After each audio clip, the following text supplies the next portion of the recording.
Hey everyone, it's Amit. So every single day you'll find one or multiple views from financial experts talking about the future of the stock market.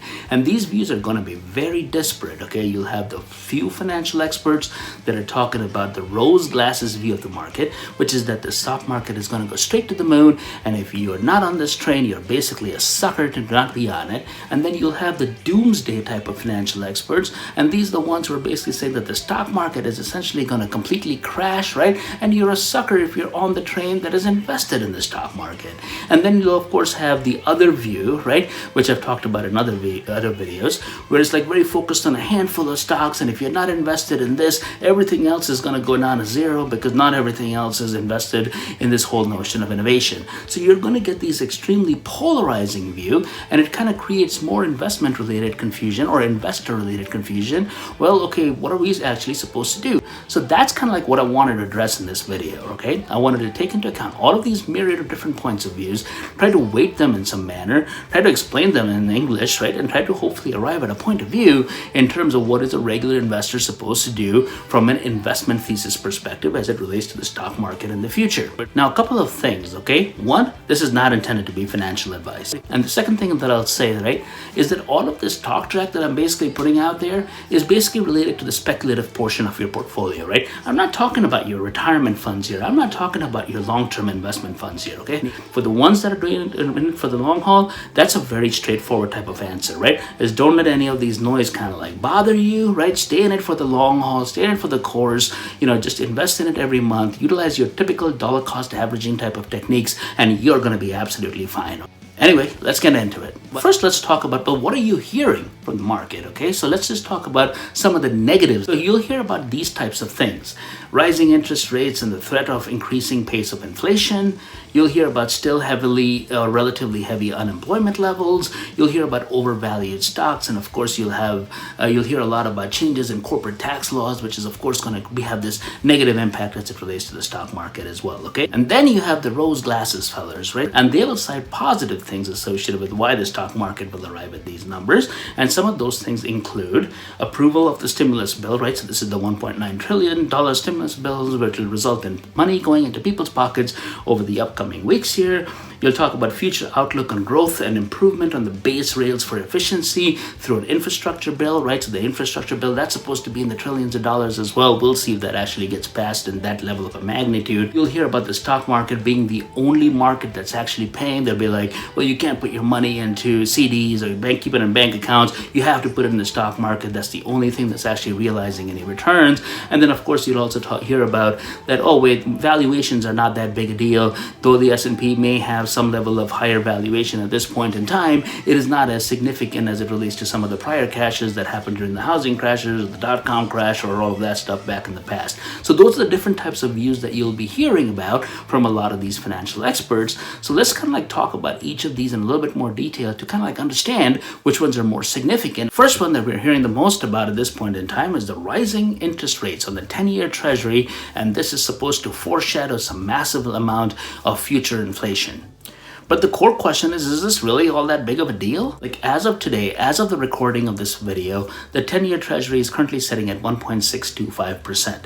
If you look at the historical 10-year treasury, so prior to this kind of like weird situation that we've had with the global health crisis, right? In the 10-year interest rates were way higher than that, right? And on average, the 10-year yield basically sits around 5 to 6%, okay? So if you have something like that happening, why are we so worried about when the inflation or the 10-year treasury yields is up to 1.625%?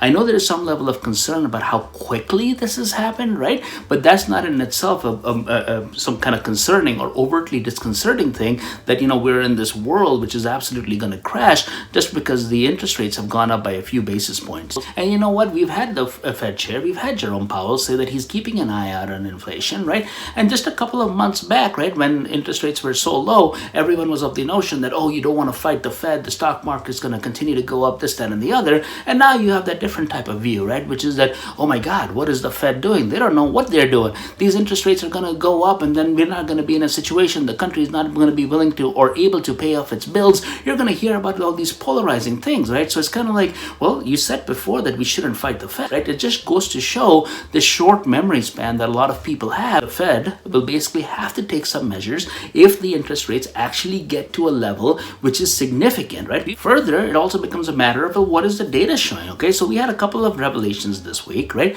One is that the inflation numbers came in line with expectations, right? So we saw that just on Tuesday or Wednesday of this past week.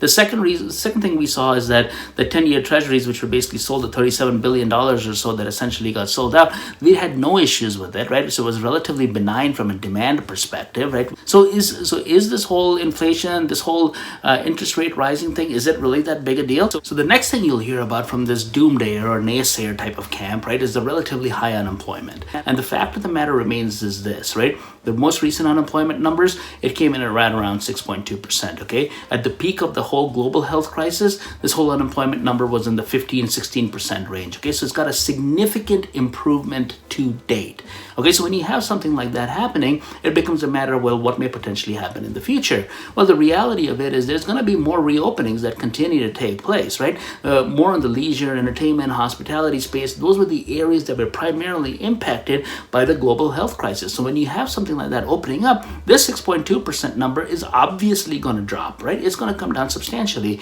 And then the other thing that we're hearing about is this whole infrastructure bill that will hopefully get passed through this year as well, which will create a significant amount of efficiency. It'll improve like broadband, it'll hopefully improve roads and things like that, and hopefully we can get all of that things passed through as well. So this should all result in a further reduction in the amount of unemployment out there. So when you have that type of stuff happening, what it basically means is that you're going to have more money in people's pockets. When you're going to have more money in people's pockets, in addition to the stimulus checks that we've also mentioned, or we also know is basically happening, right? You're going to have more investments in the stock market. And the next thing that you'll hear from the naysayers, right, is obviously the notion that, well, hold on a second, the stocks are all overpriced, right? They're all overvalued. I mean, some of these are valued not quite to the point of the corrections that have happened in the past with the dot-com and the housing bubble and the housing crash and all of that stuff, right? But they're getting to that level, and there's a significant amount of consternation as it relates to that. And my response to that would be something to the effect of, well, it just depends largely on the sector that you're specifically looking at, okay? So as you can see from this chart, right, it basically outlines there are several sectors out there which do not have a significantly high valuation, if you will, okay? Now, it doesn't mean that all the other sectors are not necessarily are due for a fall, but there's plenty of data to do show that the stock market may have some level of overvaluation associated with this. So now, as I mentioned in the early part of this video, right, this is intended more for your speculative portfolio as opposed to your long-term portfolio, right? Because your long-term portfolio, none of this should really matter. But does that mean that, so if you can be somewhat creative or selective in the stocks that you're effectively picking or the sectors that you're effectively picking, and assuming that they are not overvalued for all intents and purposes, it could prove to be an opportunity, right? And you should probably also maintain a certain amount of cash that you can potentially like dollar cost average into stocks that you think that you want to own that may potentially be overvalued at this particular point in time. The next thing I hear a lot about from these naysayers, right, is this whole notion of corporate tax law and how, you know, the current administration is potentially going to raise tax rates, right, as it relates to corporations. I fully get that notion, okay? But if you were to think back just like a few months ago, right, so like in that October, November time frame when there was all this energy around selecting the future leader and things like that, right, there was all this notion that, oh, you know what, corporate America is not all that concerned about this potential tax increase that may be proposed by the current administration. And people were saying that, oh, you know what,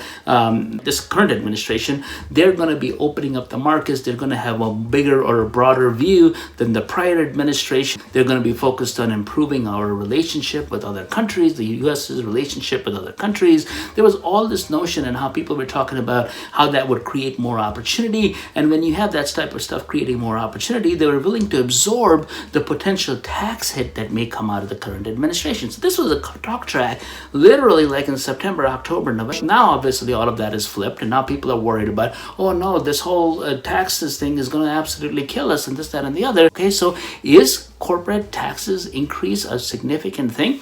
Yes, it is an important thing. However, is it big enough for the country and for corporations not to be able to absorb? I think there's more to be seen there, okay? But I think the general notion for most corporations is, as long as sales are going up, as long as revenue continues to increase, as long as people are buying their products, and as long as they're being competitive, for all intents and purposes, they should be able to absorb some of this corporate tax increases that is potentially percolating in the water. So if you're getting value from this video, hit the like button and subscribe to the channel. Hitting the like button is absolutely important because it helps with the YouTube algorithm and it gets the video distributed out further. So what does this all mean, right, for the individual investors? So we've talked about what the naysayers or the doomsday people are effectively talking about and how you can somewhat discredit a lot of those types of things. And then you also have like the comment from the rosy glasses people, the roses and daisies folks, right? Now they're talking about some of the pretty easiest or obvious comments, right? Like there's nothing else that is paying out as much as the stock market where people are gonna put their money. You'll hear about the notion that stimulus checks is gonna result in more money in people's pockets, and there was a study that was done by Deutsche Bank that talked about 37% of people's stimulus checks is essentially going to be used towards the stock market, which could result in $150 billion pop in terms of new money going into the stock market. You'll hear about all that type of commentary, and that commentary is like relatively easy to understand, so it doesn't make a lot of sense to talk about that at nausea. So what does all this mean for the individual investor, right? So this is what I think is actually going to happen. One is the notion that the stock market in itself is the path of least resistance, right? With that said, can we expect some level of choppiness associated with the stock market? There's no doubt about it, right? Because interest rates, as we talked about, they will gradually keep going up. They have to go up. But one thing to note here, right, is interest rates went up today. It resulted in a reduction in the value of the NASDAQ, no doubt about it. But when it went up last week or even earlier this week, right, the amount of impact that the NASDAQ felt was a lot more significant than what happened today. So what you can basically saying is that there's some level of numbing that is happening in the market, right? And yes, inflation will rise, okay? There will be some level of an uptick as it relates to inflation. I mean, there's all this cash that's going into the market, and there's good inflation and there's bad inflation, okay? It doesn't mean that we're heading down this path of bad inflation for all intents and purposes. There's already shadows of inflation in the market. The thing to note here, right, is there's just too much fuel in the system. And what I mean by too much fuel in the system, I've talked about it, right? The stimulus checks, the unemployment numbers going down. There's too much pent-up demand for hospitality and leisure and entertainment. I mean, people are literally about to pop here, right? As soon as they're getting vaccinated, hopefully by the month of May, at least that's what I heard, in terms of when all these vaccines for adults will basically get rolled out, right? But after that, people are just going to be hitting it, right? They're going to be out there and they're going to be spending all their money, right? So things are going to continue to happen.